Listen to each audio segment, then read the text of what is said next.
नमस्ते जी, नमस्ते।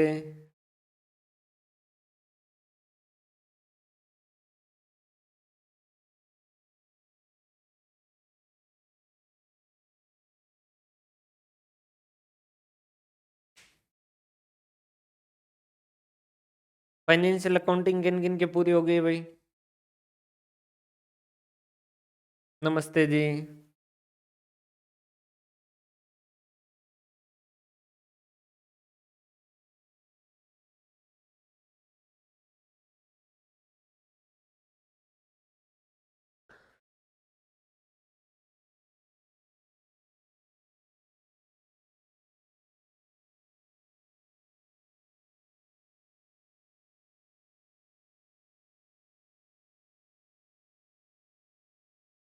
कैसी चल रही है आप लोगों की पढ़ाई भई?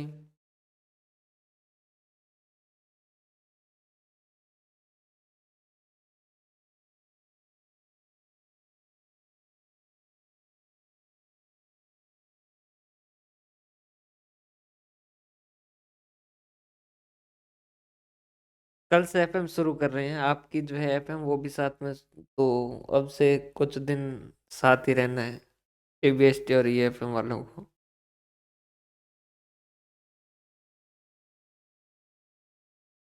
फाइनेंशियल अकाउंटिंग पूरी हुई है, तो कॉर्पोरेट शुरू करना था या कॉस्ट अकाउंटिंग शुरू करना था, लेकिन पहले जो अपन एफएम कर लेते हैं, छोटा ही पार्ट है और ईएफएम और इसमें एबीएसटी में दोनों में ही है, तो साथ ही कवर कर लेंगे।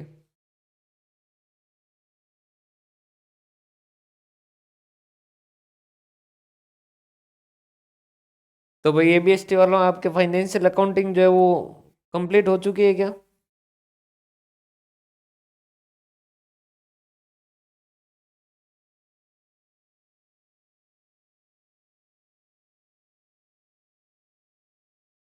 भाई पेपर थर्ड कैसा चल रहा है आप लोगों का, वो भी साथ ही साथ रखिएगा, क्योंकि वो भी बहुत डिसाइडिंग फैक्टर रहता है।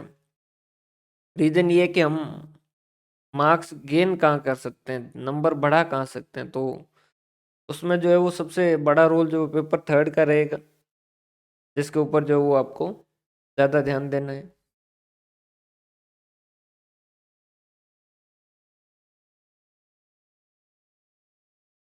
पेपर थर्ड, और एक चीज ध्यान रखिएगा, ये जो है वो करंट अफेयर जो है उसका तो डेली का टाइम फिक्स रख दीजिएगा कि इतने टाइम तो करंट करना ही है, आधे घंटे तो कम से कम आपको करंट अफेयर जो वो डेली देखना है, मतलब देखना है मूमल का या जिसका भी एडिशन आप देखते हो वो देख के एक तो वार्षिक अंक ले आओ, आपका बजट के जस्ट बाद का आया होगा वो वार्षिक अंक ले आओ, ताकि आपके पिछले फरवरी से जो है वो सारे आ जाए, और फिर अब से जो हर मंथली जो है वो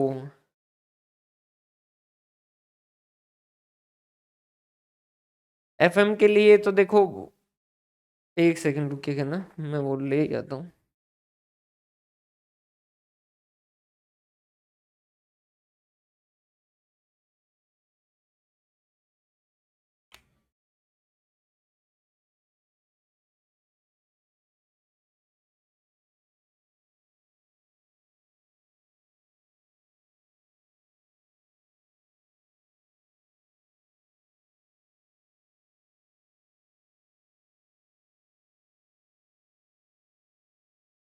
भाई ये कुछ टॉपिक तो जो है वो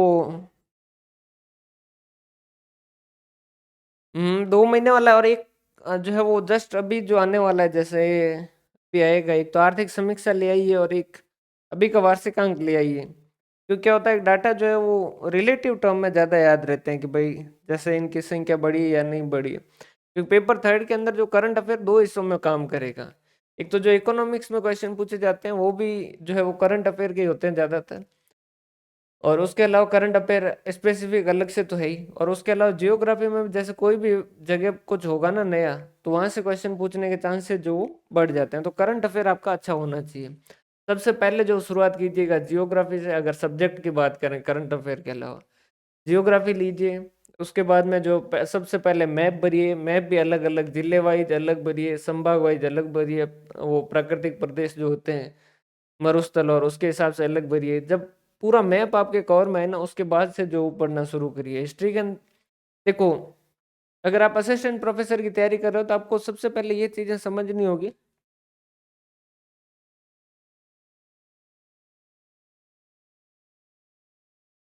कौन सा है आप खुद ही सोचिए। आप एक्सपेक्टेड प्रॉफिट कहाँ नहीं लिखते हैं? ये आपका कंजर्वेटिव या प्रूडेंस कॉन्सेप्ट है। हाँ तो देखो, जैसे हिस्ट्री के अंदर भी अगर बात करोगे तो हिस्ट्री के अंदर आप क्या करोगे, हिस्ट्री में कैसे करोगे, सबसे पहले जैसे भाई एक तो होता है कि नॉर्मली आप सारी चीजें पढ़ो, एक वो होता है जब आपका एग्जाम जब एमसीक्यू बेस्ड हो ना, तो उसमें आपके तुक्के भी काम आने चाहिए, कि तुक्के लगाने जैसी भी होनी चाहिए।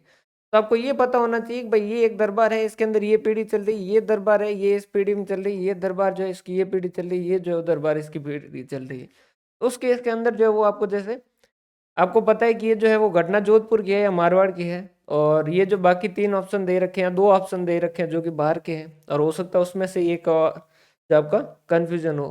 तो इस तरीके से, और दूसरा आप सिलेबस देखोगे तो आपको खुद से जो सबसे पहले सिलेबस को बहुत अच्छे से देखिएगा, तो आपको समझ आएगा कि हिस्ट्री को सबसे लेट पढ़ना है, क्योंकि हिस्ट्री जितनी लंबी दे रखी उतने क्वेश्चन आते नहीं, उसकी बजाय कला एवं संस्कृति पे ध्यान दोगे तो वहां से आपको ज्यादा फायदा मिलेगा। पेपर थर्ड जो है वो आप थोड़ा अच्छे से करोगे ना, तो 30+ अगर पहुंचते हो ना, तब जाके आपको लीड मिलेगी, मतलब कि फायदा मिलेगा। ज्यादातर स्टूडेंट जो भी है वो सारे के सारे 100 से लेके 135, अगर हम एबीएसटी की बात करें तो ठीक है कि ये इसके बीच में है। क्योंकि नॉर्मली जैसे 142-43 वाले का जो है वो श्योर था कि हुआ है, या 145 वाले का लगभग तय हो गया था कि भाई होगा।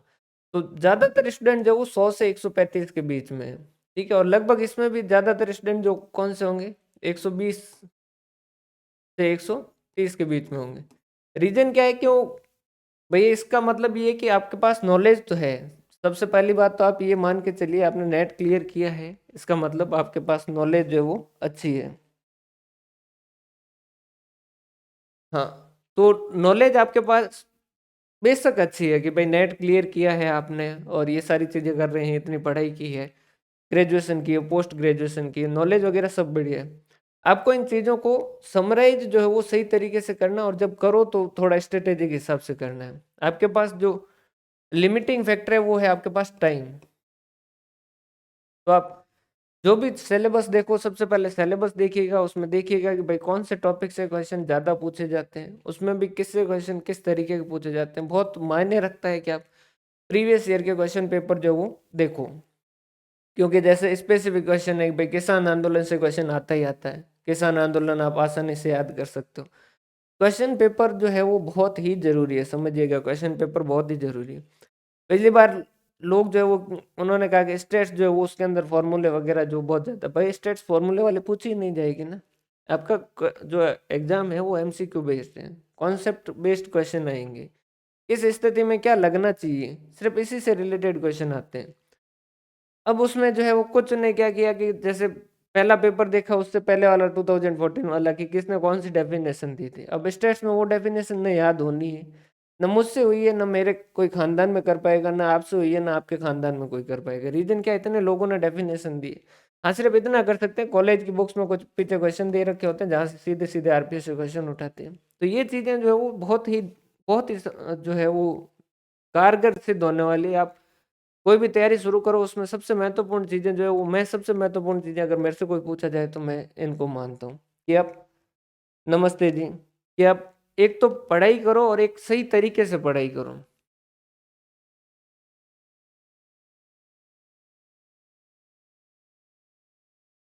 देखना पड़ेगा, मुझे इसके बारे में एक्चुअली आइडिया नहीं है। हम्म, तो ये जो है ये हमेशा कॉन्सेप्ट बेस्ड क्वेश्चन आएंगे, तो आपको इसमें एफएम हो गया या ये हो गया। मैं स्टूडेंट्स को क्यों कहता हूँ कि भाई आप लाइव क्लास के अंदर जो है वो यहाँ पर जैसे प्रैक्टिकल के अंदर तो स्पेसिफिक लाइव क्लास के अंदर आइए। लाइव क्लास का कारण ये है कि भाई डिस्कशन होगा तो आपका क्या हो जाएगा, इससे फायदा मिलेगा।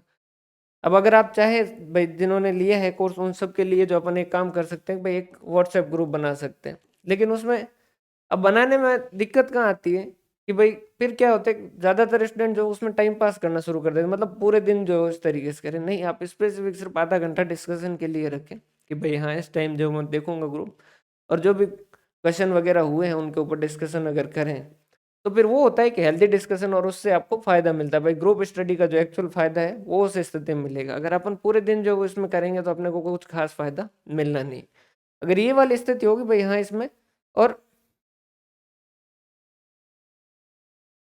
और इसके अलावा जो है क्या है, इसके अंदर जो नॉलेज है वो हमेशा क्या होता है कि भाई जैसे 140 कट ऑफ है तो सबसे ज्यादा स्टूडेंट जो वो 120 से 30 के बीच में है। पहली बात तो कुछ स्टूडेंट तो जो है वो उनका तो क्या होता है कि भाई वो जोश में होते हैं, वो हमारे लिए फायदेमंद होते हैं। कैसे कि भाई जैसे कोर्स लेंगे फिर क्लास नहीं देखेंगे, या फिर क्लास ले लिए मतलब एक दिन आएंगे, 2 दिन आएंगे, 10 दिन आएंगे, 15 दिन आएंगे, 15 दिन बाद उनका जोश ठंडा हो जाता, 15 दिन उनको रेगुलर क्लास दी, उसके बाद में उनसे इस तरीके कुछ भी नहीं थी। लेकिन ये वाली जो भर्ती है ना असिस्टेंट प्रोफेसर की, इसके अंदर आपको कंसिस्टेंसी जो है ना वो सबसे इंपॉर्टेंट चीज रखने वाली रहने वाली है। दो ऑप्शन है हमारे पास, एक तो कि भाई कोर्स जल्दी करवाना, एक है कोर्स सही करवाना। यहाँ कोर्स सही करवाने वाली वैकेंसी, यहाँ पर ऐसा नहीं है कि अपन जल्दी से करके कर ले। क्वेश्चन आप अगर पीछे वाला एग्जाम जिन्होंने भी दिया है नहीं दिया है तो आप पेपर भी देखोगे, एक भी क्वेश्चन ऐसा नहीं था जो कॉम्प्लिकेटेड था। पूरे एबीएसटी के पेपर के अंदर या ईएफएम के अंदर बात करें, जैसे एबीएसटी में बात करूं, एबीएसटी के अंदर सिर्फ एक एफएम का क्वेश्चन ऐसा था जो क्वेश्चन थोड़ा सा टिपिकल था, उसके अलावा सारे क्वेश्चन बेसिक क्वेश्चन थे। मतलब कि ईओक्यू का फॉर्मूले से रिलेटेड हो गया या एफएम के बेसिक से बेसिक रिलेटेड क्वेश्चन जो है, स्टेट्स का हो गया बेसिक से बेसिक रिलेटेड, 2-3 क्वेश्चन जो कौन सी डेफिनेशन किसने दी, जो कि आपकी के नागर बुक के अंदर पीछे क्वेश्चन दे रखे हैं उससे एजिटेज उठाते हैं। राजस्थान यूनिवर्सिटी या इनके पीछे जो एमसीक्यू होते हैं उनसे डायरेक्ट क्वेश्चन उठाए जाते हैं। क्लियर है? तो अब जैसे ये 150 है जो आपका पेपर 1 और 2 है, इस 150 में और इस 50 में, इस 150 में नॉर्मल नॉर्मल है कि भाई आप 115 तक पहुंचते हैं अगर मैं एक केबीएसटी को लेके चलूँ तो। और अगर यहीं पर इसमें जो वो नॉर्मल जो स्कोर रहता है वो 15 रहता है। अगर इसमें आप अच्छी मेहनत करोगे तो 115 से 130 पहुंच सकते हो। उतनी की उतनी अगर इसमें भी अच्छी कर दोगे ना तो यहाँ पर भी आप 15 से 30 पहुंच सकते हो। समझ पा रहे हो बात? और अगर ये दोनों आप साथ चलाते हो ना तो फिर आपको इंटरव्यू में काफ़ी रिलैक्सेशन हो जाएगा। रिलैक्सेशन आप जानते ही हैं कि काफ़ी जो है वो आपको फ़ायदा मिल जाएगा भाई, वहाँ जो है आपको ज़्यादा मेहनत नहीं करनी पड़ेगी। एक सेफ स्कोर जो है वो लेके चलिएगा, क्योंकि आप जो टारगेट बनाओगे उस टारगेट से जो नंबर 10 कम ही आते हैं, उससे ज़्यादा नहीं आते हैं। तो आप टारगेट अपना 160 तक का लेके चलो तो 150 अगर आ जाते हैं तो आप सेफ हो। आपको फिर इंटरव्यू के लिए इधर उधर भागना नहीं पड़ेगा। और आरपीएससी में इंटरव्यू का भी सबको पता है कि क्या क्या चीज़ें रहने वाली हैं और वो कोई चेंज होने वाली नहीं है। इस वजह से ऐसा है कि आप अपना सेफ जो वो लेके चलें। नॉर्मल है कि भाई जैसे 100 की भर्ती है तो 20 तो ऐसे हैं जो इस तरीके से कुछ ना कुछ जुगाड़ बिठाते हैं और बैठते हैं उनके, या 20 नहीं तो 30 भी मान लें, बाकी जो वो 70 है वो एकदम प्योर रहते हैं। तो उस तक पहुंचना है तो आपको शुरू से मार्क्स जो वो ज़्यादा लेके चलना है। समझ आ रही बात? और कंसिस्टेंसी सबसे ज़रूरी। अगर आपने तय कर लिया है कि मैं आधा घंटा जो है वो करंट अफेयर पढ़ूंगा, मतलब कि दिन में आपको आधा घंटा करंट अफेयर पढ़ना है। क्लियर है? नहीं होता है शुरुआत के अंदर, आप 10 मिनट रखो, 5 मिनट रखो, लेकिन जो है कंसिस्टेंसी जरूरी है कि इसके साथ जो है वो मैं इसी तरीके से पढ़ूंगा, ये कंटिन्यू पढ़ूंगा और इसके साथ जो है मैं करता जाऊंगा। तो आपका क्या होगा, ये सारी चीज़ें कवर होगी। नहीं तो फिर क्या होगा कि एक टाइम के बाद इसमें सबसे बड़ी दिक्कत ये है कि इसका सिलेबस जो वो काफ़ी लंबा है। जो कॉलेज लेक्चरर के जो भी सब्जेक्ट है उनके अंदर क्या है कि सिलेबस जो वो ज़्यादा लंबा है। तो समरी नोट्स प्रोवाइड कर रहे हैं आपको। समरी नोट्स के अंदर, समरी नोट्स का मतलब क्या है, जो याद करने वाली चीज़ें हैं ना वो इससे बाहर नहीं है। और अगर फाइनेंशियल अकाउंटिंग के भी आपने जैसे हैंड रिटन नोट्स देखे होंगे, तो अगर आपने एक बार अच्छे से रिवीजन कर लिया तो अब आप उसको पूरे को रिवीजन करने में आपको 2 घंटे से ज़्यादा नहीं लगेंगे, मैक्सिमम 2 घंटे मान के चलिए उस पूरे को पढ़ना। क्योंकि हाथों से लिखे हैं और लगभग 100 पेज के होंगे। अगर उनको वर्ड के अंदर टाइप करवा के करवाया जाए तो 20 से 25 पेज के बड़ी मुश्किल से जो फाइनेंशियल अकाउंटिंग, वो सारी चीज़ें याद करने की उतनी ही है, उससे ज़्यादा याद करने की चीज़ें नहीं है। अब उसके बाद में सिर्फ आपके बचते हैं कि एमसीक्यू जितने ज़्यादा से ज़्यादा कर सकते हैं उतने ज़्यादा से ज़्यादा अपने को करने चाहिए। क्लियर? इसमें थोड़ा सा आपको प्रोएक्टिव भी होना पड़ेगा, जैसे कि भाई जो क्लास में बता रहे हैं उसके अलावा आप और एक्स्ट्रा कितना कर सकते हो उतना आप एक्स्ट्रा भी करें। जैसे कि और कोई क्वेश्चन आपको कहीं मिलते हो, मार्केट में कोई गए, कोई बुक आपको एक्स्ट्रा मिलती हो, पेपर थर्ड के लिए कोई एमसीक्यू से रिलेटेड बुक मिलती हो, जो भी मिलता हो एक्स्ट्रा सोर्स, उसमें कोई हर्ज नहीं है। समझ पा रहे हो बात भाई? अल्टीमेटली जैसे कोचिंग इंस्टीट्यूट है सारे के सारे, तो हम तो यही कहेंगे कि भाई हमारे हमसे बाहर नहीं जाएगा ये सारी चीज़ें, लेकिन अगर आप एमसीक्यू ज़्यादा प्रैक्टिस करोगे तो आपको फायदा होगा। क्लियर? क्योंकि डाउट आएंगे तो डाउट हमसे पूछोगे, पूछोगे तो उसके इसके अंदर एक डाउट पूछोगे तो उससे रिलेटेड दो बातें और भी सीखने को मिलेगी। टीचर हमेशा कितना ज़्यादा जो है वो, भाई ये बाद में डिस्कस कर लें, ये व्हाट्सएप पे ही भेज दीजिएगा ना ये तो क्वेश्चन, और पूरी क्लास देख लीजिए करमवीर जी, क्लास पहले पूरी देखिए ताकि आपको समझ आएगा। ये आगे सारे डिस्कशन हो रखे हैं, आप इनको आगे पढ़ोगे ना तो सारा कुछ समझ आ जाएगा। तो आपने ज्वाइन किया है, लेट हुए हों उस वजह से हो सकता है आपने क्लासेस नहीं देखी हो, क्लासेस देखोगे तो आपको सब कुछ जो क्लियर हो जाएगा। और उसके लिए व्हाट्सएप है, आप मेरा व्हाट्सएप नंबर पे भेज दीजिएगा। हम्म, दोनों करूँगा मैं, एमसीक्यू प्रोवाइड भी कर दूंगा और बुकलेट भी जो है वो मार्केट के अंदर जाके जो है वो और भी लेके आएंगे, मतलब बता भी देंगे कि ये वाली बुक जो है वो आप रेफर कर सकते हैं। क्लियर है? देखो 3 फेज के अंदर चीज़ें चलती हैं क्लास, ये चीज़ें जो है वो समझने के लिए। और सीधा बताता हूँ आपको कि अगर आपको मैं 100 बातें बताऊंगा ना, इस 100 में से 70 से 80 बातें ऐसी है जो आपको पहले से पता है। सिर्फ पूरी क्लास के डिस्कशन के बाद आपको 20 से 30 बातें मुश्किल से जो वो नई बातें देखने को या सीखने को मिलेगी। नेट किया है आपने, इतनी पढ़ाई की है, मतलब ऐसा नहीं है कि आप यहाँ जो है वो आपका लैक है। सिर्फ ये है कि भाई कॉन्सेप्चुअली आपको पता हो सकता है कि कोई टॉपिक नहीं हो तो उसके इसके अंदर आपको कॉन्सेप्चुअली जो ज़्यादा क्लियरिटी हो, या फिर हर स्टूडेंट का एक एक सब्जेक्ट में दिक्कत होती है, जैसे किसी को किसी सब्जेक्ट में दिक्कत होती है, किसी को किसी, और वो हर किसी की होती है। जैसे कि भाई मेरा टैक्स के अंदर रहा हमेशा, इनकम टैक्स जो मेरा हमेशा रहा, और मेरे सीए फाइनल तक जो मेरे को लगा कि अगर मेरे को कोई फेल करेगा तो इनकम टैक्स करेगा, और मुझे बड़ा ही डर था, मतलब लास्ट एग्जाम तक कि मेरे को एक ही लग रहा था कि अगर इनकम टैक्स पास हो गया तो मैं सीए पास हो जाऊंगा। क्योंकि पहली बात तो सबसे पहले एक सर देखे, विजय सर जो है, उनके 8 मॉड्यूल थे। अब एक मॉड्यूल जो वो 600 पेज का, तो अपने तो हिम्मत जो है वो वहाँ से मर गई, भाई ये अपने बस की बात नहीं।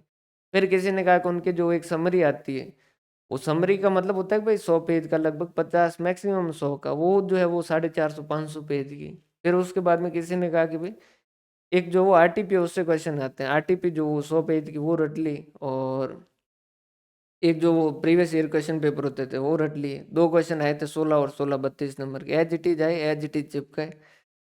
तो वो 32 नंबर वहां से, और बाकी पता नहीं उसको कहाँ मेहरबानी हुई और वो 8 नंबर लेके आए।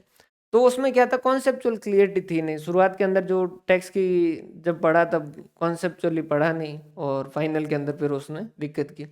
तो हो सकता है कि ऐसी अगर कोई सब्जेक्ट में दिक्कत होती है, वैसे ऐसा कोई पर्टिकुलर पूरे फील्ड में नहीं होती है कि भाई आप अगर एबीएसटी दे रहे हो तो आपको 8 सब्जेक्ट है तो 8 में दिक्कत हो, या 6 सब्जेक्ट में दिक्कत हो, ये ऐसा एक आध सब्जेक्ट होगा, किसी का स्टेट्स होगा, किसी का टैक्स होगा, किसी का अकाउंट होगा, किसी का कॉस्ट होगा, सबका ये एक ही है। तो उसमें हो सकता है कि ये जो है वो रेशियो थोड़ा सा चेंज हो जाएगी, भाई आप ज़्यादा जो है वो समझने वाली बातें हो। बाकी क्लास जो है वो यहाँ एबीएसटी की जो तैयारी कर रहा है वो ये मान के चलेंगे उसको ये चीज़ें जो काफ़ी हद तक पता होती हैं। दूसरी चीज़ होती है कि भाई रिविजन। रिविजन जो है उसके लिए भाई, हेलो, टैक्स का फोबिया, टैक्स मेरे भी है भाई, बस सर से बात कीजिएगा इस बारे में। मैंने तो उसके बाद में मैंने प्रैक्टिस छोड़ दी, उस वजह से मैंने कहा नहीं मेरे को ये इनकम टैक्स मेरे को नहीं चाहिए। जीएसटी विद जीएसटी फिर भी ठीक है, इनकम टैक्स अपने को नहीं मांगता है।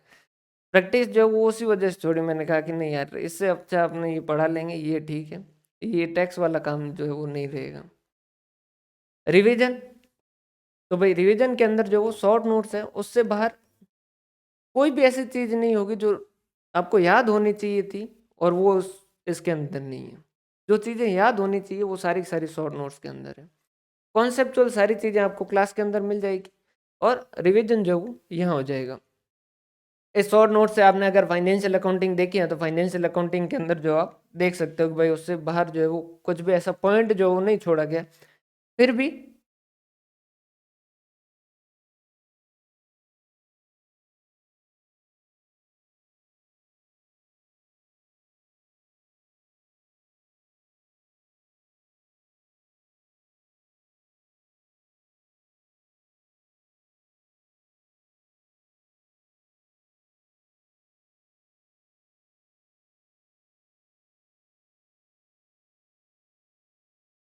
तो क्या हुआ, विजिबिलिटी है या नहीं है इसमें शायद?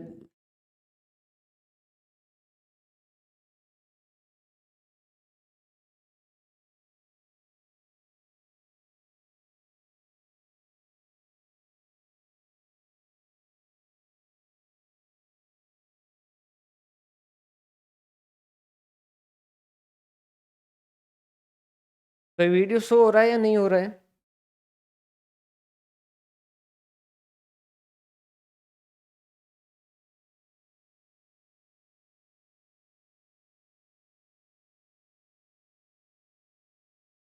हेलो।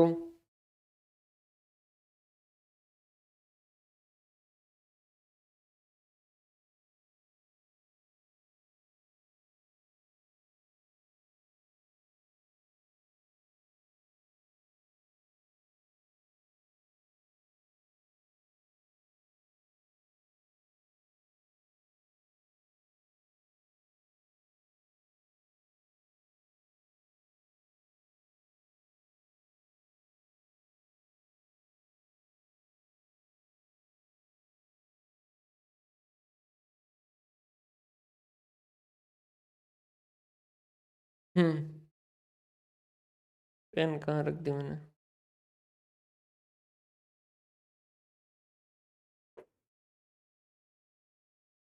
हम्म। हाँ, तो रिवीजन जो है उसके लिए शॉर्ट नोट्स जो है वो मोर देन इनफ है। उससे बाहर आपको कुछ भी जो करने की जरूरत नहीं है। पूरे के पूरे रिवीजन के अंदर जो भी 11 12 की बुक्स और जहाँ से क्वेश्चन आ सकते हैं वो जो है वो आपके उसमें सारे के सारे जो वो कवर है। क्लियर है? अब अगर 150 क्वेश्चन आप देख रहे हैं तो उसमें से मान के चलिए 5 क्वेश्चन ऐसे हैं जो आपके हो सकता है कि भाई 4 से 5 क्वेश्चन ऐसे आते हैं जो कि हो सकता है कि आपके बाहर रहें और उसको दुनिया की कोई ताकत है जो नहीं कर सकते। उसके लिए आप इतना ज़्यादा जो दिमाग लगाए उतनी ज़रूरत नहीं। नॉर्मल जैसे डेफिनेशन पढ़ेंगे तो ज़्यादातर जो डेफिनेशन जहाँ से पूछी जाती है वो सारी की सारी वहाँ पर कवर कर लेंगे। बाकी जैसे कुछ क्वेश्चन ऐसे है कि एक्सेप्शनल आ जाते हैं तो फिर वो तो आते हैं, उसका अपन कुछ भी कर नहीं सकते और ना उसके ऊपर आपको ज़्यादा ध्यान देना है। क्लियर है? क्योंकि आप कंपटीशन की तैयारी कर रहे हो, इसका मतलब ये है कि जितना लोग तैयारी कर रहे हैं उससे आपको ज़्यादा रहना है। क्लियर है? ये शॉर्ट नोट्स हो गए। उसके बाद में आता है आपका एमसीक्यू। ये तीनों फेज उतने ही इम्पोर्टेंट है। एक भी फेज जो आप स्किप नहीं कर सकते। आपने क्लास अच्छे से ली, रिवीजन आपने अच्छे से किया, लेकिन उसका इम्प्लीकेशन किस तरीके से होगा वो आप एमसीक्यू जो है वो करोगे तो ही पता चलेगा। क्यों? क्योंकि अब एमसीक्यू क्वेश्चन पूछने का कुछ क्या होता है, हमेशा एक ट्रिक होता है। हाँ, ये भी बात करेंगे इसके अंदर, एमसीक्यू के अंदर बात करेंगे। एमसीक्यू जो है उसको करने का भी एक ट्रिक होता है। जैसे कि कई बार क्या होता है, कुछ स्टूडेंट जो क्या करते हैं, जैसे एग्जाम देख के आते हैं, उनकी मेन दिक्कत रहती है वो कम क्वेश्चन अटेंड करते हैं। और कई बार स्टूडेंट जो क्या होता है वो बहुत ज़्यादा क्वेश्चन जो वो अटेंड कर देते हैं। तो एमसीक्यू कितने अटेंड करने चाहिए उसके लिए सबसे पहले तो आपको खुद को जो वो एक इस तरीके से करना चाहिए। जैसे आपने 150 क्वेश्चन लिए तो 150 क्वेश्चन आपने पहले ही बार में देखे और पहली बार में जैसे आपके 90 क्वेश्चन आपने टिक लगाए जिसके ऊपर आपको कॉन्फिडेंस था कि भाई यहाँ ये सही है। उसके बाद में आप सेकंड राउंड और कीजिए। सेकंड राउंड के अंदर ऐसे क्वेश्चन देखिए जिसके अंदर आपको काफ़ी हद तक जो श्योरिटी है, या दो के अंदर कंफ्यूजन है और उसमें से एक के ऊपर आपको ठीक ठाक लग रहा है। जैसे 30 40 क्वेश्चन ये वाले जो ये आपने इस तरीके से किए। फिर जो बाकी के क्वेश्चन जैसे उसके अंदर मान लीजिए कुछ आइडिया नहीं लग रहा है, ये आप खुद से एनालिसिस करोगे ना तो आपको पता चलेगा कि आपको कितने क्वेश्चन जो वो अटेंड करने चाहिए। और अगर इस वाली सिचुएशन में चलते हो ना तो उस वाली क्वेश्चन में मेनली आपको अच्छे खासे क्वेश्चन करने चाहिए, क्योंकि क्वेश्चन जो वो लॉजिकल होते हैं। और अगर जैसे आप देखोगे भाई नॉर्मली क्या होता है, जैसे ये माइनस मार्किंग का जो पूरा का पूरा सिस्टम है ना कि नेगेटिव मार्किंग है, नेगेटिव मार्किंग ये सिर्फ और सिर्फ डराने की चीज है। अगर आपका कॉन्सेप्चुअली आपको लगता है चार में से या दो में से भी एक हो तो उस केस के अंदर रिस्क लेना चाहिए। प्रोबेबिलिटी के हिसाब से देखोगे तो भी आपका फायदा है। जैसे कि एक सही हो गया तो आपका पूरा 1 नंबर देगा, गलत हो गया तो भी 1/3 देगा। तीन तुक्के लगाओगे अगर जिसके अंदर आपको काफी ज्यादा इंट्यूशन है कि भाई ये मेरा सही होगा, तो तीन में से एक तो 100% आपका सही होगा ही होगा। अगर एक होगा तो भी वो आपके तीनों जो कवर हो गए, और दो हो गए तो बहुत ही अच्छी बात हो जाएगी। क्लियर? तुक्के वहां नहीं लगाने जहां पर आपको चारों ही एक जैसे लग रहे हो, जिसके अंदर आपको बिल्कुल ही समझ नहीं आ रहा हो।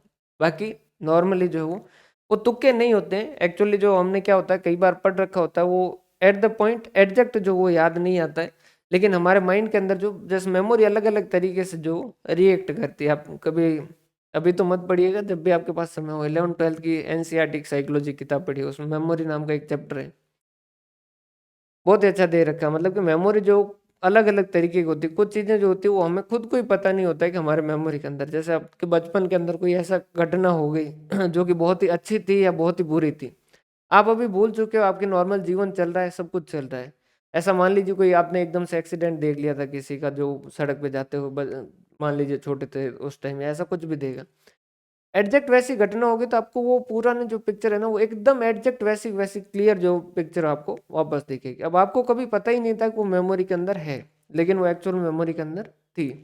वैसा वैसा ये जो हमें लगता है ना कि यार हाँ, ये मेरा दिमाग बोल रहा है कि यार ये वाला होना चाहिए, ये वाला होना चाहिए, तो वो ऐसा नहीं कि वो अपने मन से कह रहा है, वो ऐसा इस वजह से कह रहा है क्योंकि उसने कभी न कभी इस तरीके की बात सुनी है, पढ़ी है, सोची है, या ऐसा कुछ जो हुआ है, तो उस केस के अंदर वो क्या करेगा, उसको रिकॉल करेगा।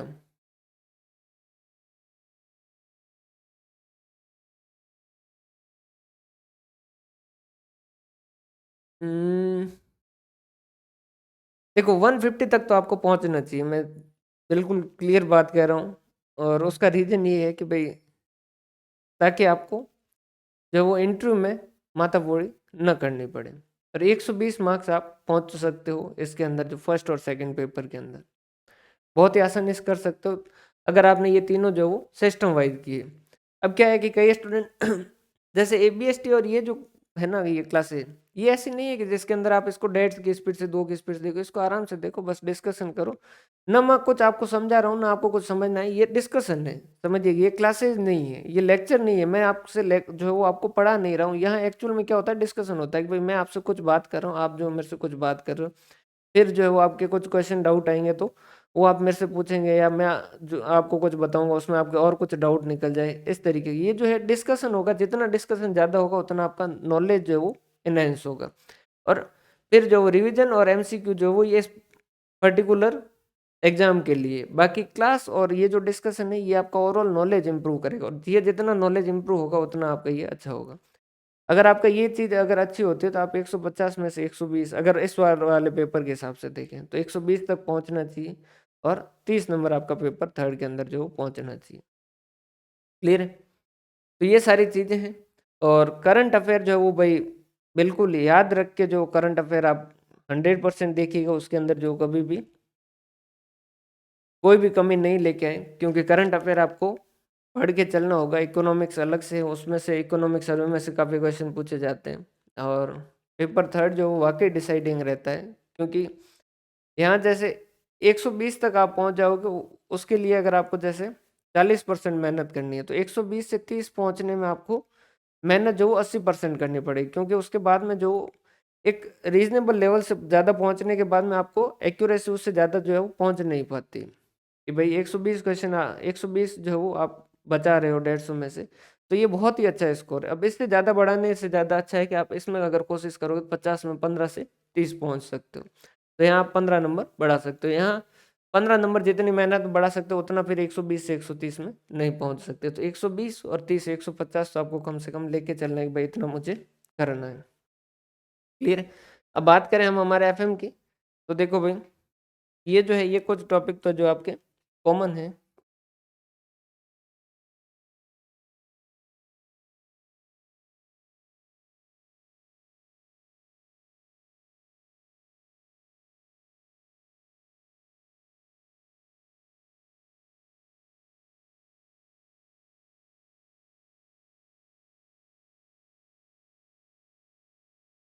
Capital budgeting,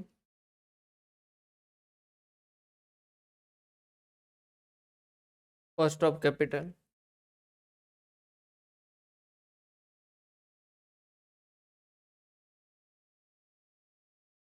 capital structure,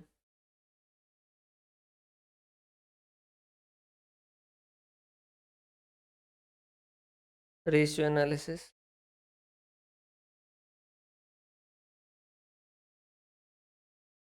fund flow and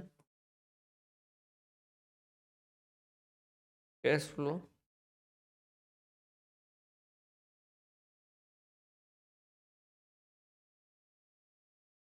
dividend decision. एक मार्जिनल जो है वो हो गया, पहले उस वक्त ईएफएम शुरू नहीं हुआ था, उस वक्त मार्जिनल हो गया, तो उसकी क्लास में जो है वो आपको अपडेट कर दूंगा ना। इसके बाद में जो है वो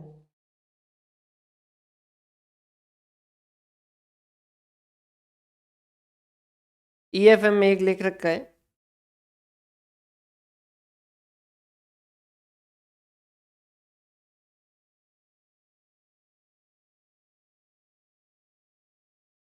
मीनिंग,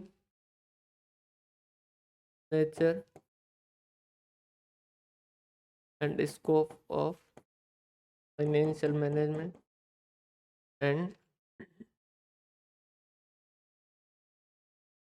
एक ये फिनटेक के बारे में दे रखा है।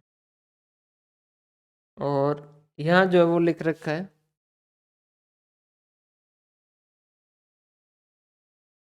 Objective and scope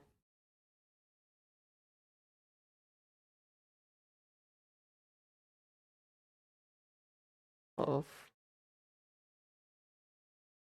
management accounting. अब पहला क्वेश्चन जो है वो हाँ, वर्किंग कैपिटल एक और है,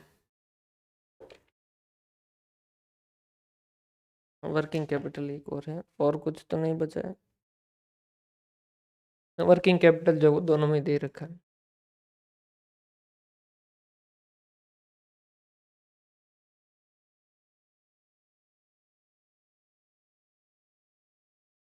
वर्किंग कैपिटल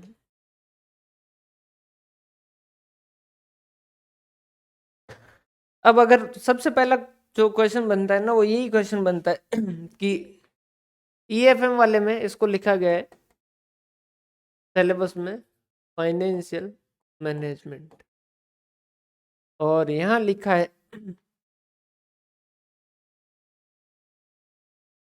एबीएसटी में से लिखा है मैनेजमेंट अकाउंटिंग, जो सब्जेक्ट है उसका नाम। तो पहला क्वेश्चन ये आता है कि क्या सर फाइनेंशियल मैनेजमेंट जो है वो ही मैनेजमेंट अकाउंटिंग है? क्या फाइनेंशियल मैनेजमेंट जो है वही जो है वो हमारा मैनेजमेंट अकाउंटिंग है? तो सबसे मेन क्वेश्चन जो इसमें बनेगा वो ये बनेगा कि भाई क्या ये जो है वो सेम ही है? तो दोनों में जो डिफरेंस क्या है, देखो मैनेजमेंट अकाउंटिंग, अगर कोई पूछे कि मैनेजमेंट अकाउंटिंग क्या है,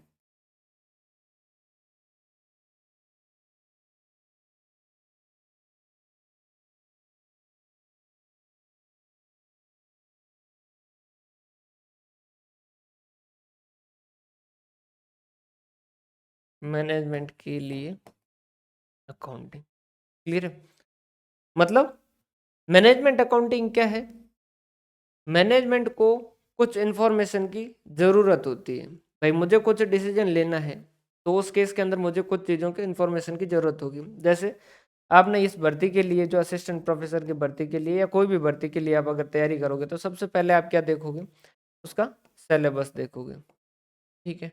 उसके बाद में उसकी पुरानी कट ऑफ देखोगे, फिर इसकी एक्सपेक्टेड कट ऑफ सोचोगे कि भाई क्या हो सकती है, कितने नंबर ऑफ कैंडिडेट एग्जाम देते हैं,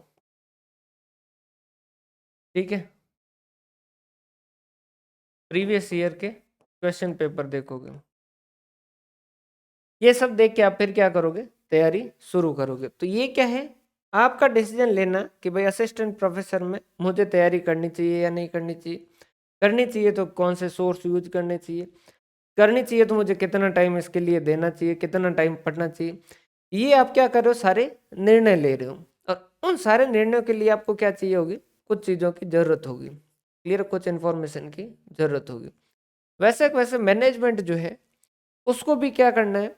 अपने कुछ डिसीजन लेने हैं, कुछ जो है उसे निर्णय लेने हैं कि भाई इस कंपनी में इन्वेस्ट करें या नहीं करें, या फिर जैसे कोई लॉस मेकिंग जो है वो यूनिट बन चुकी है जिसके अंदर अब कोई फायदा नजर नहीं आ रहा है, तो उसको कंटिन्यू करें या उसको बंद करें।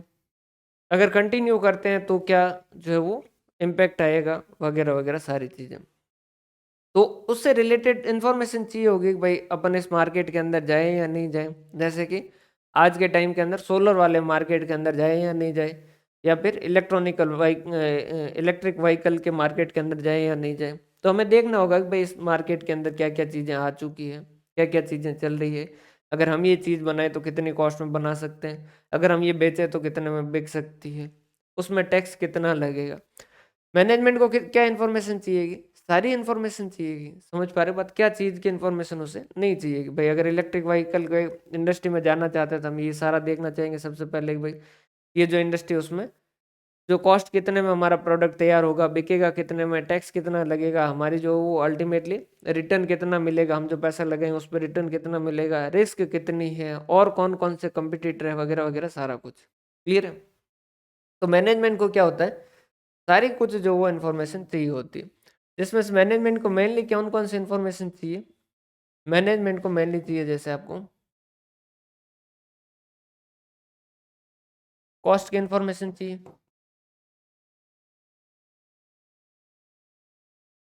मैनेजमेंट को टैक्स की इन्फॉर्मेशन चाहिए,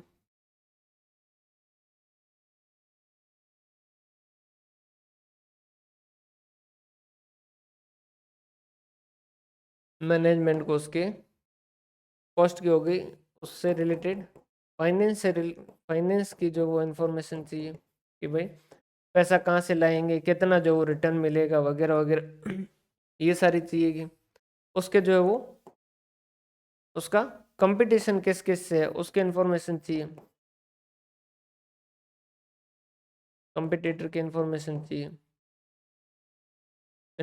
चाहिए। और हमें क्या चाहिएगा, फ्यूचर का प्रेडिक्शन चाहिए, फ्यूचर का प्रिडिक्शन कि भाई क्या हो सकता है, फ्यूचर आगे जो मार्केट में क्या स्थितियां बनने वाली हैं।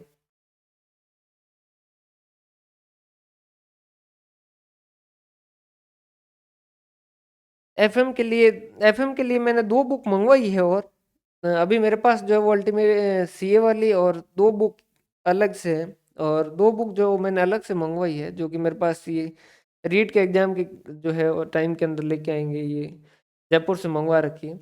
वो आए तो मैं उन दोनों को देख के फिर आपको मैं एक सजेस्ट कर दूंगा कि कौन सी वाली बुक जो लेनी चाहिए। क्लियर। स्टेट्स के लिए अगर आप देखना चाहें, स्टेट्स वगैरह के लिए तो सेल एक बार चैप्टर मैच कर लीजिएगा। ये नागर की बुक जो अच्छी है, एक राजपुरोहित करके जो है वो बुक अच्छी है, ये जो कॉलेजों में चलती है वो। वहाँ जो है एफएम की जो राजस्थान यूनिवर्सिटीज की बुक जो वो मंगवा रहे हैं। पेन चेंज एक सेकंड, हाँ। तो देखो, अब मैनेजमेंट को किन किन की इन्फॉर्मेशन चाहिए, सबकी चाहिएगा। कॉस्ट की इन्फॉर्मेशन चाहिएगा, टैक्स की इन्फॉर्मेशन चाहिएगा, फाइनेंस की इन्फॉर्मेशन चाहिएगा, कंपटीशन कंपटीटर कौन कौन है वगैरह सारे इन्फॉर्मेशन चाहिएगा, फ्यूचर का प्रोडिक्शन चाहिएगा। अल्टीमेटली जो है वो उसे रिस्क जो है वो उसके बारे में इंफॉर्मेशन चाहिए, इस मार्केट के अंदर जो वो रिस्क कैसा है। इस तरीके की उसको मैनेजमेंट को बहुत सारी इंफॉर्मेशन चाहिएगी। तो आप मैनेजमेंट अकाउंटिंग जब पढ़ोगे, जब मैनेजमेंट अकाउंटिंग पढ़ोगे तो उसमें फाइनेंस अकाउंटिंग के जो चैप्टर है ना, वो चैप्टर तो होंगे मुख्यतः, उसके अलावा भी कई सारी इंफॉर्मेशन होगी। जैसे कि कॉस्ट की इंफॉर्मेशन में जैसे मटेरियल लेबर, ये पुराने वाले तरीके हैं, जबकि इसके अंदर मार्जिनल जो नया तरीका डिसीजन मेकिंग में काम आता है। तो जहां जहां डिसीजन मेकिंग में जो जो चीजें सपोर्ट करती है ना, वो सारी सारी किसका हिस्सा बनती है, मैनेजमेंट इन्फॉर्मेशन। क्यों? क्योंकि मैनेजमेंट को क्या चाहिए, वो इन्फॉर्मेशन चाहिए जिसके बेस पे वो क्या कर सके, डिसीजन ले सके। तो भाई अब जैसे मटेरियल चैप्टर पढ़ के अगर कोई पढ़ के जो कोई डिसीजन ज्यादा नहीं ले पाएगा, जबकि यहीं पर अगर मार्जिनल जो है उसके हिसाब से मैनेजमेंट डिसाइड कर पाएगा कि भाई हाँ हमें इस प्रोडक्ट को जो बनाना चाहिए या नहीं बनाना चाहिए। ठीक है, टैक्स की इन्फॉर्मेशन चाहिए, फाइनेंस की इन्फॉर्मेशन चाहिए, और सबसे जो ज्यादा इंपॉर्टेंट चाहिए ना, वो जो है वो किसकी चाहिए, फाइनेंस की चाहिए।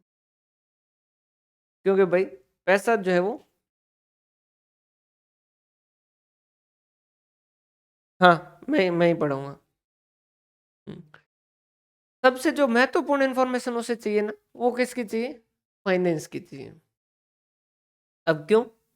भाई जो है वो, कहने को ऐसी बातें अपन हजार बार कह सकते हैं कि पैसा कुछ भी नहीं है, पैसा कुछ भी नहीं है, लेकिन ये बातें वो कह सकता है जिसके पास बहुत सारा पैसा हो। समझ पा रहे?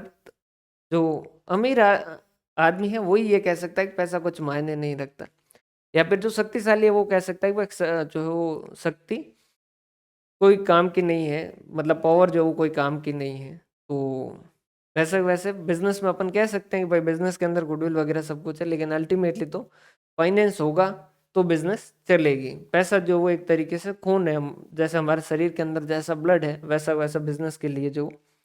नमस्ते जी, नमस्ते। तो जैसा हमारे शरीर के अंदर जो ब्लड है वैसा वैसा जो है वो यहाँ पर बिजनेस के लिए फाइनेंस है, पैसा है, उतना ही महत्वपूर्ण है। अगर पैसा सही होगा, उसका सही से मैनेजमेंट होगा, तब भी जो है वो बिजनेस चल पाएगा। अगर पैसा जो नहीं आएगा तो उस केस के अंदर बिजनेस जो वो नहीं चल पाएगा। और कई बार क्या होता है, कई बार हमें कंफ्यूजन होता है कि जो नॉन प्रॉफिट ऑर्गेनाइजेशन होते हैं कि हम जिनका उद्देश्य जो बिजनेस मुनाफा कमाना नहीं है, उनको तो फाइनेंस मैनेजमेंट की जरूरत ही नहीं है, उनको तो पैसे की जो वो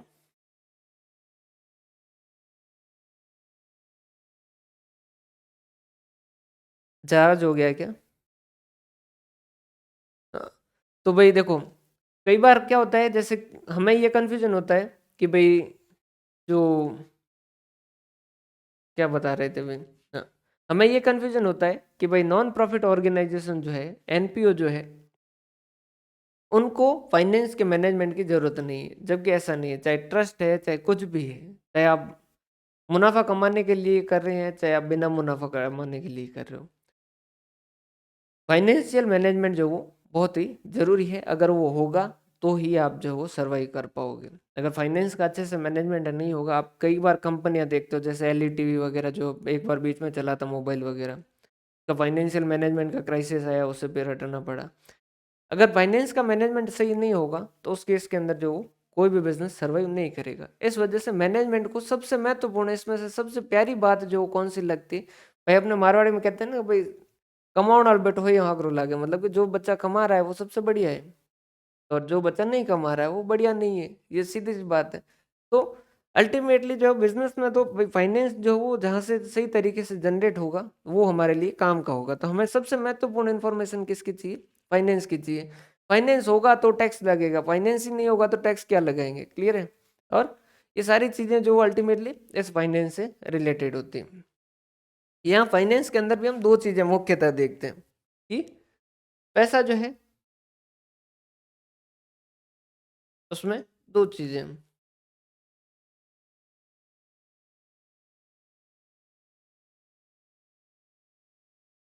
एक तो रिटर्न, रिक रिस्क। सीधा लॉजिक है नॉर्मली कि जैसे जैसे रिस्क बढ़ेगी वैसे वैसे रिटर्न बढ़ेगा। जैसे जैसे आप रिस्क ज्यादा लोगे वैसे वैसे आपका रिटर्न जो है वो बढ़ेगा, क्लियर है। जैसे आपने जो है वो कुछ भी रिस्क नहीं ली, और जो वो नॉर्मली आपने जैसे किसी दुकान पे जो वो अकाउंटेंट वगैरह बन गए, कोई खास रिस्क नहीं है। 10-20 हज़ार का अगर यहाँ से जॉब छोड़ भी दी तो दूसरी जगह लग जाओगे, तो वहाँ रिस्क कम है तो वहाँ रिटर्न भी आपको क्या है, कम है, क्लियर है। फिर जो वो धीरे धीरे आपने रिस्क जो वो ज़्यादा ली, जैसे कि सरकारी नौकरी, तो उस केस के अंदर जो वो रिस्क थोड़ी ज़्यादा कैसे है कि भाई वहाँ पर आपको सेलेक्ट होने में रिस्क है, और रिटर्न उसके हिसाब से जो थोड़ा आपको ज़्यादा लगेगा, भाई जॉब सिक्योरिटी मिल जाती है आपको इस तरीके से। उससे अगर आप थोड़ी ज़्यादा रिस्क लोगे, बिजनेस करोगे, लीगल बिजनेस करोगे, तो रिस्क बढ़ेगी भाई। आप कमाने को बहुत अच्छा खासा कमा सकते हो, और हो सकता है कि ना भी कमाए, प्रॉफिट और लॉस दोनों के चांसेज है। रिस्क बढ़ेगी, रिटर्न बढ़ेगी। और अगर आप रिस्क ज़्यादा कर लेते हो, जैसे कि सांचौर में आके बस जाओ और वहाँ से जस्ट पास में ही गुजरात है और वहाँ जो है वो लिकर बैन है, यहाँ से लेके वहाँ गाड़ी खाली कर दूँ, रिस्क जो है वो बढ़ गई, रिटर्न भी बढ़ेगा। पैसा अच्छा आएगा, लेकिन जिस दिन पकड़े जाओगे उस दिन जो है वो आपकी हालत खराब होने वाली, रिस्क भी ज़्यादा है, क्लियर। तो ये सीधा कॉन्सेप्ट है कि भाई रिस्क और रिटर्न जो है वो एक साथ चलते हैं। जैसे जैसे रिस्क बढ़ेगी वैसे वैसे रिटर्न बढ़ना चाहिए। अगर कोई प्रोजेक्ट ऐसा है जिसमें रिस्क जो वो कम है और रिटर्न ज़्यादा है, हाथों हाथ कर लो। और कोई ऐसा प्रोजेक्ट है जिसमें रिस्क ज़्यादा है और रिटर्न कम है, तो उसको छोड़ दो। समझ पा रहे हो बात। तो ये अल्टीमेटली हम यहाँ पर दो चीज़ें सबसे मुख्यतः क्या चीज़ देखेंगे कि भाई रिस्क कितना और रिटर्न कितना, क्लियर है। रिस्क कितना और रिटर्न कितना। अब रिस्क जो है इसको मापने के लिए हम क्या करते हैं, स्टेट्स के टूल यूज करते हैं नॉर्मली, स्टैंडर्ड डेविएशन, बीटा वगैरह, ये इस तरीके के। रिटर्न जो है वो एक तरीके से क्या होता है, आपके मेजर्स ऑफ सेंट्रल टेंडेंसी से रिलेटेड है। स्टेट्स पढ़ोगे ना तो स्टेट्स और एफएम जो है वो एक जैसे ही है, क्योंकि यहाँ पर आप मापने के लिए जो आप क्या करोगे, स्टेट्स के टूल जो वो इस्तेमाल करोगे। रिटर्न कैसे, जैसे पहले साल आपको 10% मिला, फिर 12% मिला, फिर 15% मिला, फिर जो 12% मिला, तो आप क्या कहोगे कि भाई एवरेज रिटर्न जो कितना है। क्लियर है। तो आपका जैसे ये कितना आ गया, बार दूं 24 और ये 16 कर दूं, तो इससे 30 40 50, ये 10% आ गया। 10% नहीं, 12.5% आ जाएगा, 12.5% आ गया। क्लियर है। फिर जो आप क्या करोगे, ये तो आपका क्या हो गया रिटर्न की, भाई आप कमाओगे कितना, 12.5%। वैसे वैसे एक और कोई प्रोजेक्ट है जो कि मान लीजिए 13.5% कमाता है, तो उस हिसाब से तो आपको ये सेलेक्ट करना चाहिए। लेकिन आप सिर्फ जो वो रिटर्न देख के सेलेक्ट नहीं करोगे, आप देखोगे कि इसके अगेंस्ट में रिस्क कितनी और इसके अगेंस्ट में रिस्क कितनी। क्लियर है। ये जो आप रिस्क देखोगे इसके अगेंस्ट में, मान लीजिए इसके अगेंस्ट में 4 है और इसके अगेंस्ट में जो 5 है, तो इसमें रिस्क भी कम है और इसमें रिटर्न भी जो वो ज़्यादा है, तो आप सीधी सी बात है ये सेलेक्ट कर लोगे, इसमें कोई दिक्कत वाली बात नहीं। अगर नहीं है तो उस केस के अंदर आप अलग करो। लेकिन यहाँ पर आप जो है इसकी बेसिक फाइनेंशियल मैनेजमेंट की बेसिक कुछ एजम्पशन लेके चलता है। ये क्या कहता है कि भाई कोई भी पैसा जो है वो आपको फ्री फोकट में कोई भी नहीं देगा, कि पैसा जो है वो अल्टीमेटली कोई भी आपको फ्री फोकट में नहीं देगा। हमें क्या करना होगा, पैसा कहीं ना कहीं से उठाना होगा। हम कहाँ कहाँ से पैसा उठा सकते हैं, अलग अलग सोर्स से, बहुत सारे सोर्स है। वैसे अगर हम मेनली बात करें तो भाई के शेयर होल्डर से शेयर इश्यू कर दो और पैसा ले लो। ठीक है, या तो इक्विटी को दे दो या फिर प्रेफरेंस से ले लो, या फिर आप रिटेन अर्निंग जो है, जो आपने पैसा कमाया है उसी में से यूज कर लो। ठीक है, या फिर आप डिबेंचर इश्यू कर दो, या फिर आप बैंक से लोन ले लो। क्लियर है। आप किसी भी तरीके से पैसा जो उठा सकते हो, डेब्ट इक्विटी, हाँ, अलग अलग तरीके। अब जो हर किसी के अपने फायदे हैं, हर किसी के अपने नुकसान हैं, हर किसी के अपने फायदे होंगे और हर किसी के अपने नुकसान होंगे।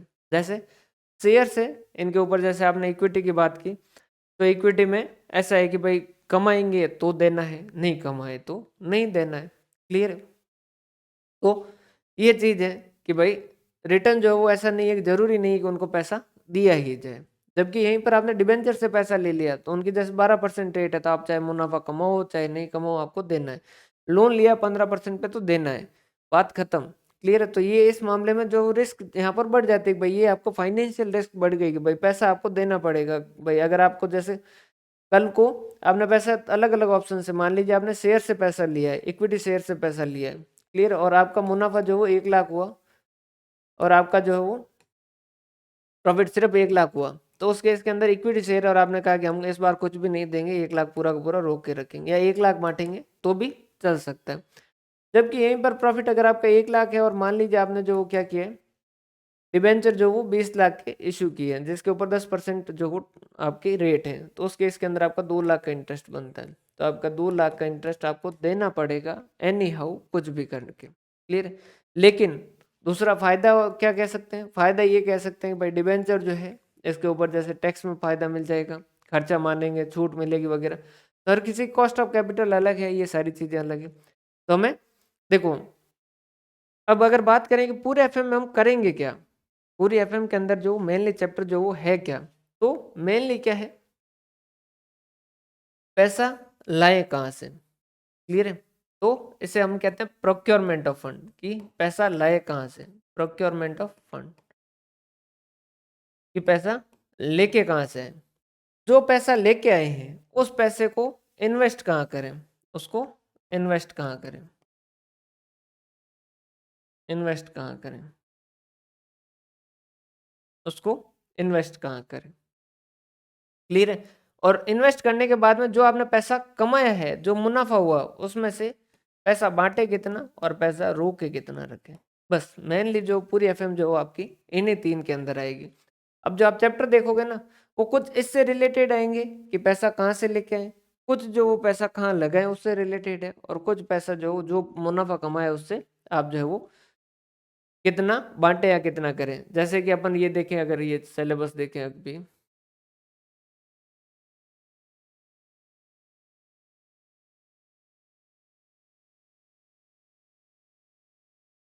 कैपिटल बजटिंग ये बात करता है कि जो पैसा लगाए वो कहाँ पर लगाएं कि हमें ज़्यादा फायदा हो। कॉस्ट ऑफ कैपिटल पैसा लेके कहाँ से है, किस जो भी सोर्स से लेके आ रहे हैं उसकी कैपिटल कॉस्ट कितनी लगने वाली, मतलब उसके ऊपर कितने रुपए का खर्चा आने वाला। कैपिटल स्ट्रक्चर कि भाई डेब्ट इक्विटी का रेशियो वगैरह किस तरीके से रखें, रिस्क ज़्यादा नहीं होनी चाहिए, इस तरीके से ये भी पैसा लाने के ऊपर बात करते हैं।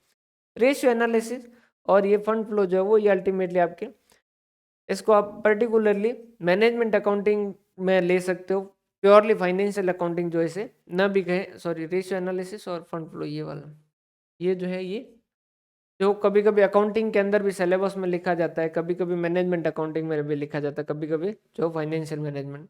ये तो अल्टीमेटली आपके रेशियो एनालिसिस एक तरीके से हमारी फाइनेंशियल स्थिति कैसी है उसको बताएगा ओवरऑल, कि भाई स्थिति कैसी है, इस तरीके के रेशियो होंगे, प्रॉफिट कितना कमा रहे हैं इस तरीके से। और ये कैश फ्लो जो टोटल हमारा कैश फ्लो का मैनेजमेंट जो किस तरीके से, ये जो पैसा लगाया उसमें से जो कमाया है उसमें से कितना बांटे और कितना रोके, उसके लिए हम क्या करेंगे, डिविडेंड डिसीजन जो वो देखेंगे। और उसके बाद में जो हमारी क्या होगी, वर्किंग कैपिटल, कि भाई हम जो normally day to day business के लिए चलाते हैं ना उसमें हमें कितना। अभी इसमें लिखना कुछ भी नहीं है, आप इसको सिर्फ समझिए। क्लियर है? तो ये सारी चीजें इस तरीके से पूरे एफएम के अंदर चलेगी, भाई ये चीजें हमें देखनी है। अब समझिएगा इसमें एक चीज क्या होती है, एक अकाउंट से ये किस तरीके से डिफरेंट है। अकाउंट में एक वर्ड चलता है प्रॉफिट मैक्सिमाइजेशन, और इसमें एक वर्ड चलता है वेल्थ मैक्सिमाइजेशन।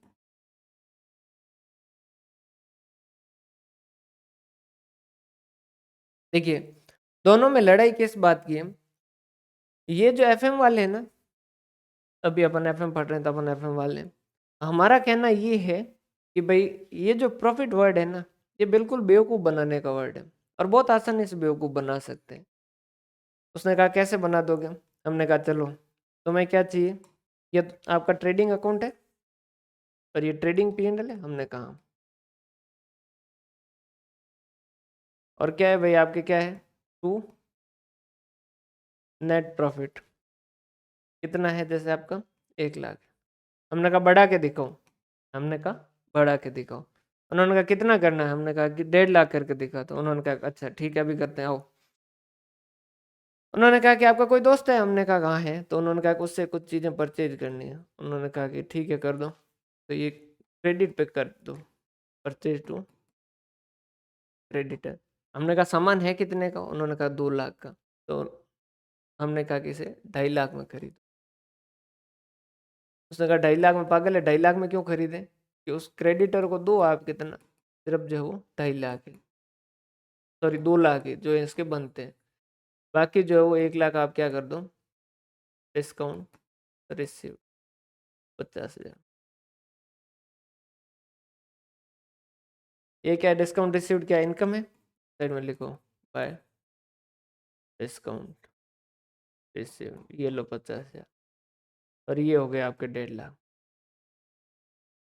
क्लियर है? तो इस तरीके के कुछ भी एडजस्टमेंट करके जो है वो इस तरीके के चेंजेस लाए जा सकते हैं, इस तरीके की चीज़ें हो सकती है। डेप्रिसिएशन आप लगाते हो, ये डेप्रिसिएशन क्या है, क्या वैसा ही डेप्रिशिएट होता है क्या एक्चुअल वैल्यू, किसने देखा।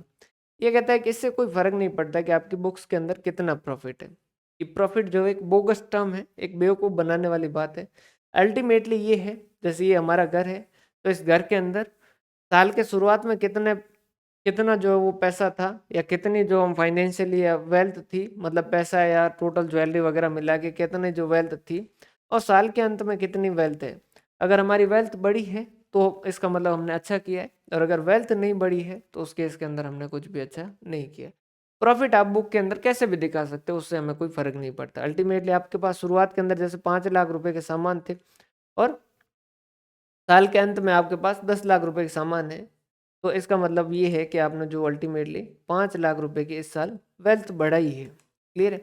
प्रॉफिट के लिए जो हम जो है इसको कोई फर्क नहीं पड़ता। आप बुक्स के अंदर प्रॉफिट जो 10 लाख का भी दिखा सकते हो, प्रॉफिट के अंदर 12 लाख का भी दिखा सकते हो, बुक्स के अंदर 15 लाख का भी दिखाओ, कोई फर्क नहीं पड़ता। हमने कहा ठीक है, क्लियर है। हाँ, नॉन कैश आइटम वगैरह, चेंज इन स्टॉक, और ये क्या है तुम्हारे प्रोविजन बनाते हैं उन बेवकूफ, जैसे ये क्या है प्रोविजन वगैरह, चेंज इन एस्टिमेट। आपको कैसे पता चला तुम्हें 10 साल के अंदर चलेगी एसेट, इस हमें जो एस्टिमेटेड यूजफुल लाइफ, बेवकूफ लोग। क्लियर है भाई, मेरे को अकाउंट भी पढ़ा नहीं, मैं ज़्यादा नहीं बोलूंगा, ठीक है। तो इस तरीके से इन्होंने कहा कि प्रॉफिट मैक्सिमाइजेशन जो वो एक जो है वो बोगस टर्म है। उसके बाद में इसने मेन बात कही, जो मेन बात इसने कही कि भाई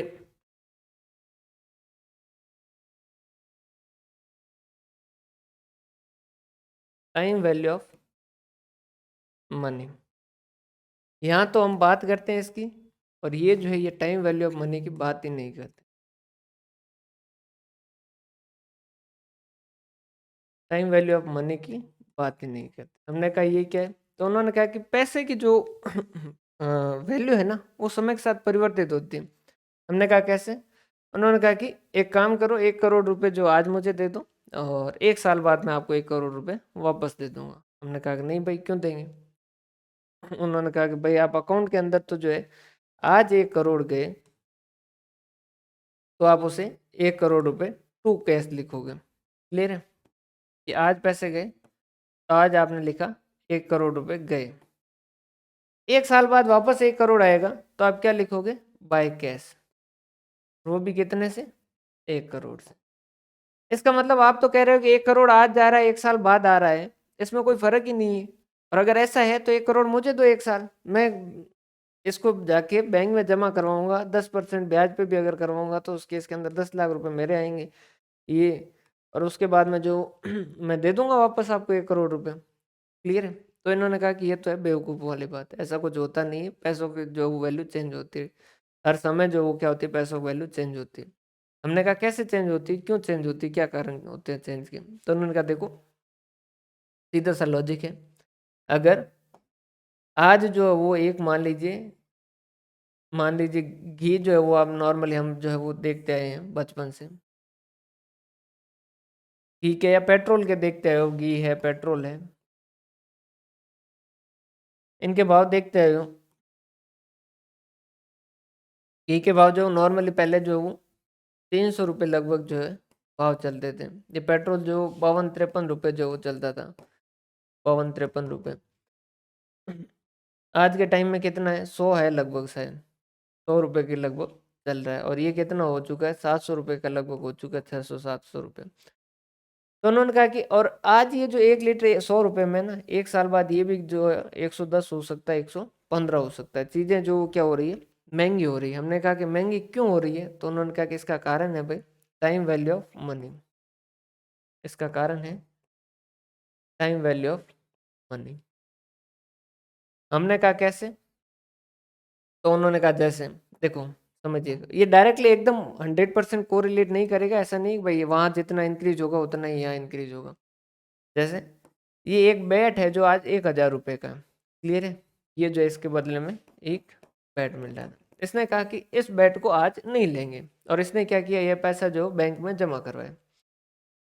इस बैंक ने उसे क्या किया, 100 रुपये का ब्याज दिया, और 1 साल बाद जो वो इसके पास टोटल हो गए 1,100 रुपये। क्लियर है। अभी जो है वो 1,000 रुपये किसके बराबर है, इस एक बैट के बराबर। अब अगले साल यही 1,000 रुपये जो क्या बन चुके, 1,100 रुपये। तो इस 1,100 के बदले में वो एक बैट देगा, या सवा बैट देगा, या डेढ़ देगा, एक ही बैट देगा। समझ पा रहे बात, यही 1,000 रुपये जो 1,100 हो गए, तो उस वजह से ये बैट जो है वो उसकी कीमत क्या हो जाएगी, बढ़ जाएगी। समझ पा रहे बात।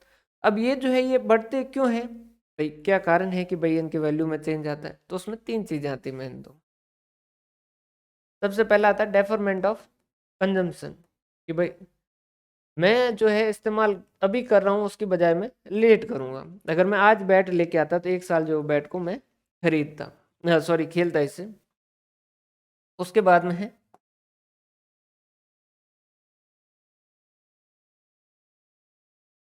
Risk factor. रिस्क फैक्टर जो है वो क्या है कि भाई 1,000 रुपये आप किसी को भी उधार दोगे, तो कोई ज़रूरी नहीं है कि वो 1 साल बाद जो वो आपको पैसा वापस टाइम से पहुंचाएगा ही पहुंचाएगा। हो सकता है कि वो भाई आपको से तो जैसे आपके किसी फ्रेंड ने उधार लिया तो हो सकता है कि वो 1 साल बाद जो आपको पैसा रिफंड ना भी करें, हो सकता है कि वो आपसे उसके बदले में जो पैसा खा जाए, या इस तरीके की कुछ रिस्क है, या बैंक जो उठ जाए।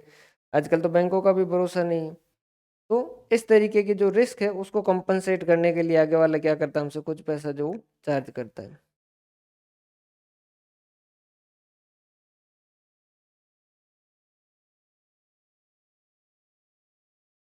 क्लियर है। और तीसरा जो वो इन्फ्लेशन कह सकते हो या इंटरेस्ट कह सकते हो, ये चीज़ों की वैल्यू जो वो क्या हो जाएगी, बढ़ जाएगी। इन कारणों से भी क्या होते हैं, जो मनी की वैल्यू है वो क्या होती है, चेंज होती है।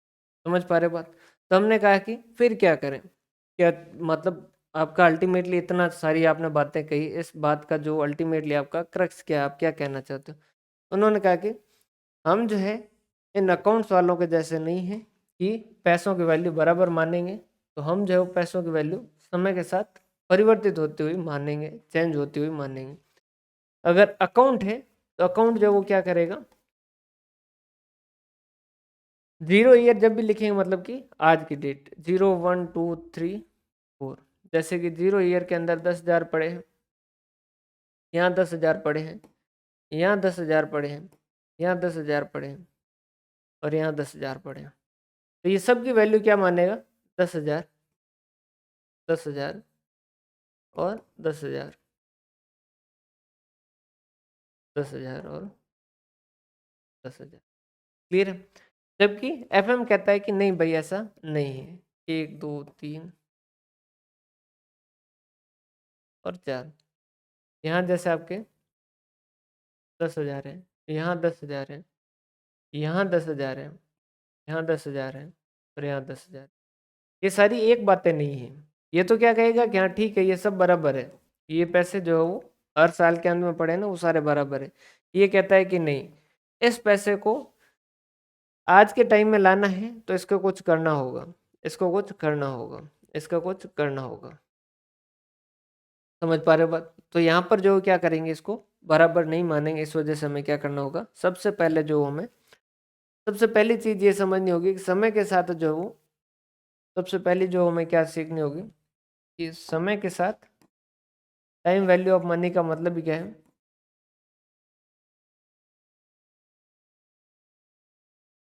टाइम वैल्यू ऑफ मनी की समय के साथ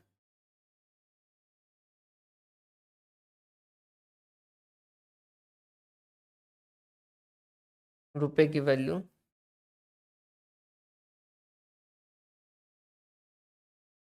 चेंज होती। जैसे भाई वैसे ये जो कंपैरिजन में करेंसी से करेंसी कर रहा हूँ सिर्फ आपके समझने के लिए, एक बार यूं देख लीजिए। जैसे $1 पहले था 80 रुपए का, और अब जो है वो $1 जो है वो 85 रुपए का हो गया। तो उस केस के अंदर जो किसके भाव बढ़ रहे हैं, किसके भाव कम हो रहे हैं। पहले $1 जो है वो 80 रुपए का था, तो भाव बढ़ किसके रहे हैं,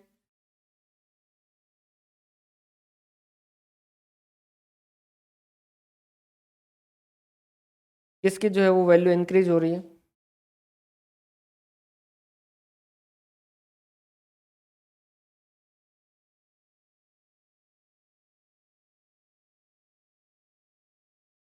बताओ भाई।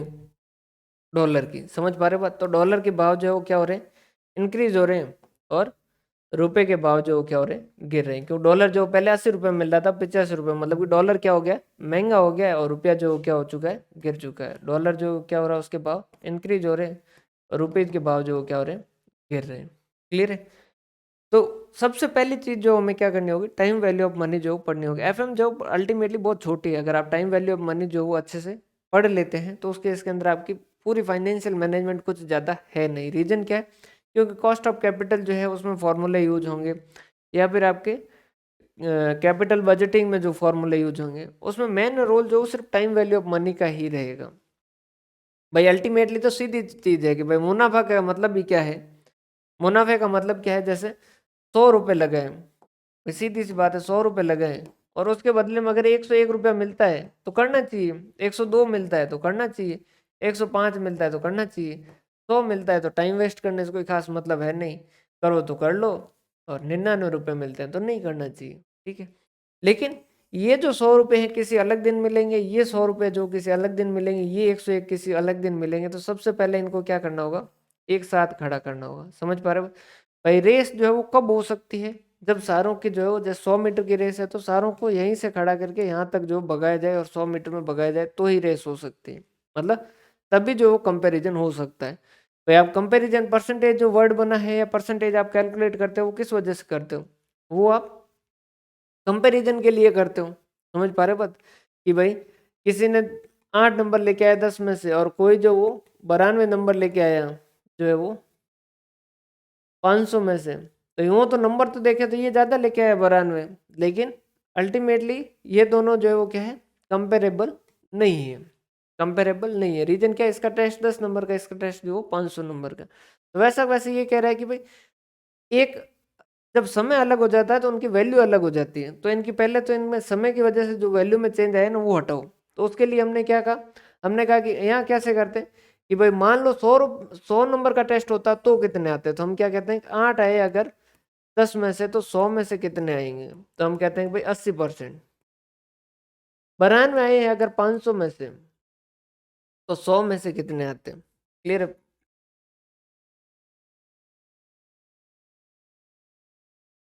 18.4%। तो ये आपने क्या किया है, एक लेवल पे लेके आए हो। समझ पा रहे बात? तो वैसा वैसा ये 100 रुपए किसी और दिन पड़े हैं, और ये 101 दिन और दिन पड़े हैं, ये 102 अगर एक अलग दिन पड़े हैं, तो फिर इनके अंदर कंपैरिजन करना निहायत ही बेवकूफ़ी है और वो सही नहीं है। तो हमने कहा कि क्या करें, तो उन्होंने कहा कि सबसे पहले तो इनको कंपेयर करने के लिए जैसा वहाँ परसेंटेज है ना, वैसा वैसा इसको सबको एक जगह पे लाना होगा। हमने कहा एक जगह कौन सी लेके आए? तो उन्होंने कहा कि हर जो पैसा है उसकी क्या करो, आज की वैल्यू कैलकुलेट करो। उसकी क्या करो, आज की वैल्यू कैलकुलेट करो। क्लियर है? और पूरे के अंदर यही है, समझिएगा। अगर आप कॉस्ट ऑफ डेब्ट कैलकुलेट करोगे या कॉस्ट ऑफ इक्विटी कैलकुलेट करोगे, वो सारे के सारे क्या है, उनकी उनके जो रिटर्न है उनकी आज की वैल्यू है। कॉस्ट ऑफ डेब्ट करोगे तो वो क्या करेंगे, इसी तरीके से कैलकुलेट करेंगे। कॉस्ट ऑफ प्रेफरेंस शेयर कर दो, या फिर आप इन्वेस्टमेंट डिसीजन देखोगे कि भाई इसमें इन्वेस्ट करें या नहीं करें। तो इन्वेस्ट करें या नहीं करें से पहले आपको ये चीज़ पता होनी चाहिए कि सारे जो पैसे अलग अलग समय पे तो उनकी अलग अलग वैल्यू है। क्लियर है? तो इस वजह से एक चैप्टर जो आपका दे नहीं रखा है लेकिन फिर भी आपको जो पढ़ना पड़ेगा जो है वो time value of money. Money के साथ जो है वो पैसों की वैल्यू जो वो किस तरीके से परिवर्तित होती है, किस तरीके से चेंज होती है। छोटा टॉपिक है, ज़्यादा जो बड़ा है नहीं। अपन इसको कल से ही शुरू करेंगे। और अगर कोई इसे पहले से देखना चाहते हैं तो उसके इसके अंदर जो वन एग्जाम एनटीए नेट वाला जो चैनल है उसके ऊपर जो है वो अवेलेबल भी है। एक दिन लगभग चलेगा। कल से जो अपनी क्लास वही 7 से 9:30 वापस। क्लियर? 9:30 तक जो है वो चलेगी। तो एक दिन में हम जो है टाइम वैल्यू ऑफ मनी जो कवर करेंगे। ये सारी बातें हैं, ये बेसिक है। देखो अब इसके अंदर जो है अल्टीमेटली तो क्लास जो है वो कल से ही शुरू होगी, लेकिन ये जो आपको ओवरऑल पता होना चाहिए भाई चीज़ें जो क्या पढ़ेंगे अपन। और कोई भी डाउट हो तो आपके पास मेरा व्हाट्सएप नंबर तो है ही।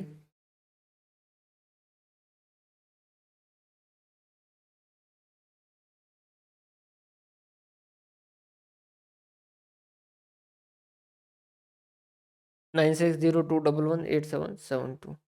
इस पे जो है वो व्हाट्सएप कर दीजिएगा। मैंने भेजा है उनको आगे। अभी एक बार वापस उनसे बात करता हूँ मैं।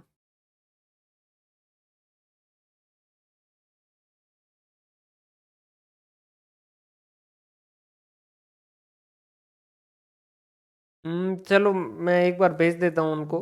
आपके नंबर भी भेज देता हूँ ताकि वो उस आईडी से जो चेक कर लेंगे एक बार। हो सकता है। क्लियर है भाई? तो ये है। और दूसरी चीज देखो, चीजें जो ओवर द टाइम कुछ चीजें जो प्रूव हो चुकी है, तो जो चीजें प्रूव हो चुकी है उन चीजों को उसी तरीके से करना होगा अपने को। जैसे भाई पहले जो माँ बाप या पेरेंट्स जो क्या करते थे, बच्चों को कूटते थे। हमारे टाइम के अंदर नॉर्मल था कि भाई बच्चे ने बदमाश की मतलब उसे आधा घंटा कूटो, थोड़ी बड़ी की मतलब घंटा भर कूटो, और बड़ी बदमाश की तो 1.5 घंटे कूटो। लेकिन फिर लोगों को समझ आया कि कूटने से जो उतना ज़्यादा नहीं सीख पाता जितना जो उसे प्रेम से समझाया जाए तो। क्योंकि अगर किसी को हाथ ही नहीं टच करोगे तो उसे एक बार अगर आप आँख भी दिखाओगे तो वो बच्चा जो है वहीं पर रुक जाएगा, वो नहीं करेगा। अब जिसको 2-2 घंटे पीटा हो उसको फिर आप क्या कर लोगे जो रुकेगा? तो वैसा वैसा आज के टाइम के अंदर, पहले के टाइम टीचर और स्टूडेंट के अंदर एक गैप था, अब जो उसको कम रखिएगा। जितने आपके डाउट हो ना वो जितने ज़्यादा पूछोगे ना उतना आपका फ़ायदा होगा। भाई अगर डाउट आपके आए और आप डाउट रोकोगे तो अल्टीमेटली नुकसान आपका। डिस्कशन करोगे तो हो सकता है कि कुछ चीज़ जो वो आपको एक्स्ट्रा ही मिले।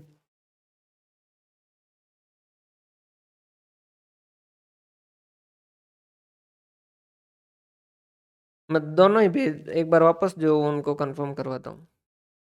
क्लियर है? तो भाई यहाँ तक का है, बाकी जो है वो अच्छे से पढ़ते रहिए।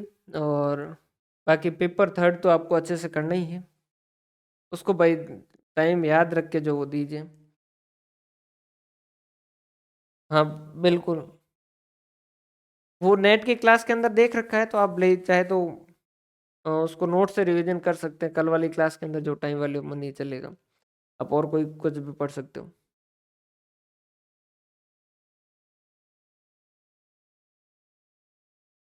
बिल्कुल भाई, करनी पड़ेगी प्रैक्टिस। ठीक है, तो आपके और कोई भी डाउट हो तो भेजते रहिएगा। और कल से जो 7 से 9:30 तक, 9:30 और कभी कभी 10 भी बज सकते हैं। क्लियर? तो मिलते हैं अपन कल की क्लास के अंदर। तब तक जो आप अच्छे से रिवीजन कीजिएगा, और करंट अफेयर वगैरह जो वो बिल्कुल मत भूलिएगा, उसको अच्छे से ही कीजिएगा। क्लियर?